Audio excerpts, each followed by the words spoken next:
Hello, today I'm going to present a walkthrough on my semester project for 571 Web Services.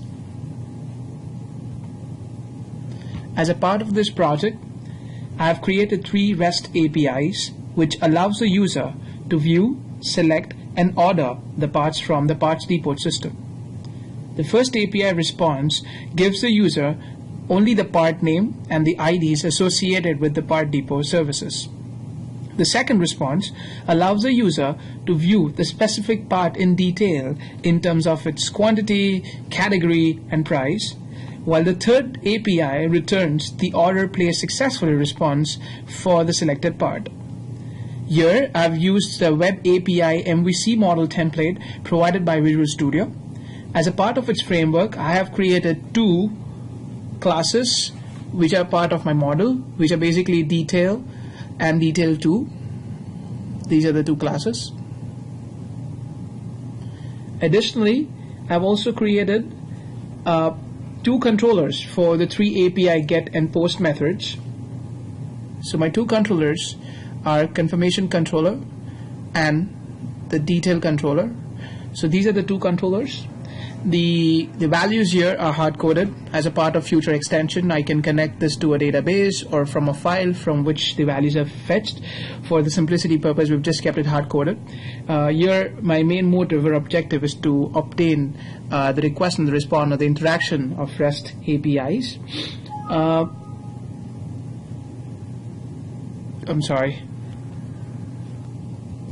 Additionally, we also have a view in form of HTML. This is basically used, for data binding and display. We have choose Firefox as our default browser. Additionally, I've also made some changes in the Web API config, which I'm going to show.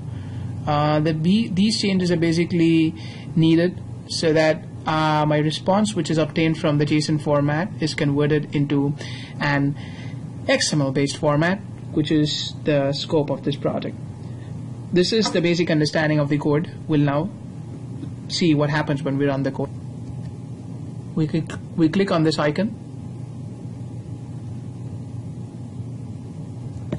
So in order to obtain the response for our first API, we hit the API URI. So this is our response where we just get the ID and the part name, again the ID and the part name, ID and the part name. Now say the user is interested in knowing some details about ladder, which is ID 4. So as a part of the URI would be updated, and I'm passing ID 4 as a parameter, and I'm trying to see the response for this REST API. So it gives me the category, the name, the price, and the quantity for this particular request. This is the XML format. Now the user is selected and wants a confirmation. He clicks on this URI or he writes this URI, and order placed is the obtained response. Let's actually look through how it looks when I bind it with list. And basically I've used list as my binding source, and I have rendered the code so that a more better display could be obtained and seen. So let's have a look at what it looks on the binded code.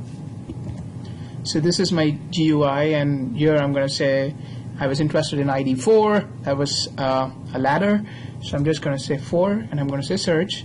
So I get its details. Basically the name is ladder, the category is outdoor, the price is 7.86, the quantity is 5.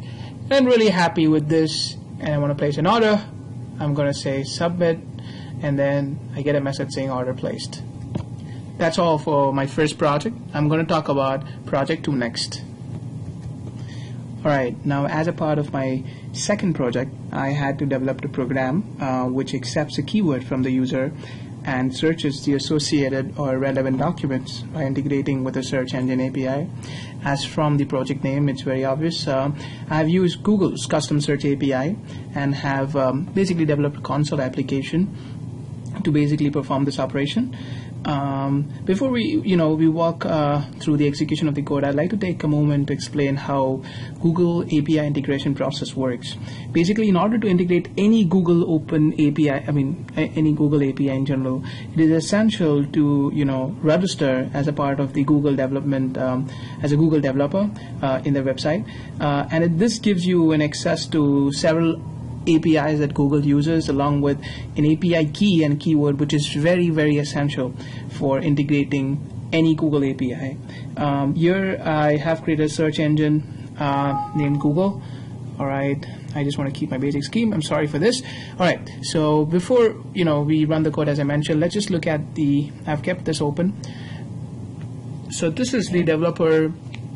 The Google developer screen for me. I have registered myself as a Google developer in the Google developer page, and I have formed for the custom search API my own domain and my own settings. So basically the search engine name here is Google, which can be any name. However, what is interesting here is the URI that I have kept. This is a domain that I've restricted. So when I run my code, this is domain over which it is going to search for that values. I can obviously change a lot of values here. So this tells me, okay, edit the included site, include all the pages whose address contains this URL. I can change this setting. So when I run my code, I'll see different results. But I want dynamically extract links from this page and include them in my search engine. And I want to include all sites this page links to. So basically this is going to give me a complete repertoire of a lot of links and a lot of things that are associated with my keyword. So Verge is a very popular blog. A lot of people blog into it. So I've used this as something that I want to perform my search operation on. Now we'll go to our code and see its execution. That's my program. So this was what I was basically talking about. The API key and CX value basically are very important, and these values are obtained and are specific to a particular user. So these are important as they would help me integrating with my API and are specific to user. I'm just going to start my program. So it says, please enter your query. I'm just going to say iPhone. I'm going to wait for a while. It's going to give me results. Alright, so that gave me results, but it just went off. I'm just going to make sure that I run it again. I'm going to say iPhone. Alright, so here are my results. So it talks about all the results that are obtained from the page. It talks about title, it gives me information about title, link, and description. So let's just take an example from Verge and see if this is exactly the correct reason. Okay, so result, so this is a title which is called iPhone specs and the latest news, Apple, The Verge, and the link is www.theverge.com products iPhone 37. So I'm going to go to this URI and I'm going to see if this result is correct. So I'll go to The Verge, and then it's products iPhone 37. So as evident, it says iPhone is an iOS smartphone from an Apple. It is the first phone from Apple and features 3.5-inch LCD, etc., etc. And I should be getting that response in my screen here. So where did it go? An iPhone is an iOS smartphone from Apple. Its first phone. So actually we're getting the exact response. So this search results are indeed valid, and my custom search is working. This is all for project 2. We'll now begin with project 3. Alright, so as a part of my third project, I've developed a web-based application which basically takes a message from the user and then posts that message on his or her Facebook wall. For integration with Facebook API, very similar to Google API integration, we need an account with Facebook developers. Here what I've done is I've created a Facebook app called UMD Social Connect. using this Facebook developers page and app, what you can typically do is that you can post stuff from your website to the Facebook account, to your Facebook wall or account.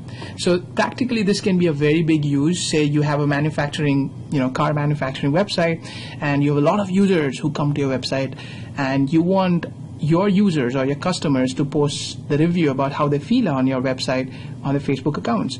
So what you typically do there is like share on Facebook or like us on Facebook or post on Facebook. You add several plugins which are basically integration for the Facebook APIs. So I've done something very similar on a smaller scale where I've integrated share on the wall API. So basically you type a message, you post that through our website, and that gets posted on your Facebook account. So very similar to Google API integration. Let's just look at my app that I have developed. So this is a UMD Social Connect. This is an app I've developed. As I mentioned, this is very, very similar to the integration we saw earlier. It typically needs an app ID, basically, and the app secret. These two values are very, very critical and very unique to a particular app, and these are essential to parse as an argument so that so that API integration could be successful. Let's execute the code to understand more. As a part of the code, I have two files, default ASPX. Those are these are just default names, and this is basically my code, and my UI is by this code. The design is this.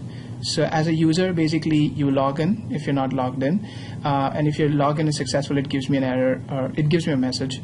And once you log in, you can post in whatever status you want, and then when you can type in whatever status you want, and when you click on post, you get a message saying that, hey, your post was successful. So let's go and run this program, but before we do, I want to log out of the system so that I log in. Alright, now we're going to run using our default browser that we have set as Firefox.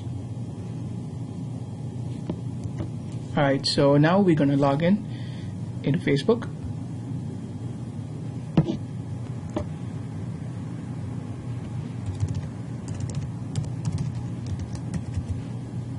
Alright, so now this is where the API, as a part of the API declaration, you have to have several features. So as a part of the security measure, the app asks the user who is logging in that, hey, do you want us, the app, to basically post on Facebook for you? And then whom do you want to share with?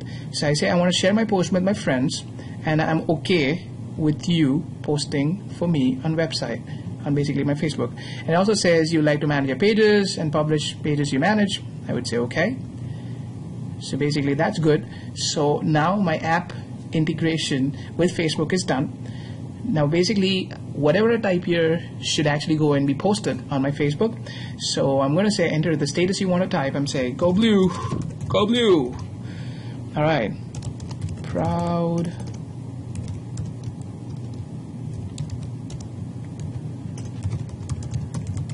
student.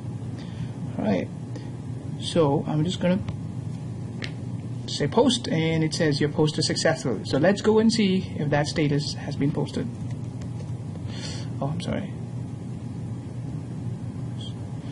Since I'm logged in, and it says go blue, proud UMD grad student, and that's my status. So that was all for my project 3. I'll now move to the extra credit project, where I've integrated with American Express Serve API.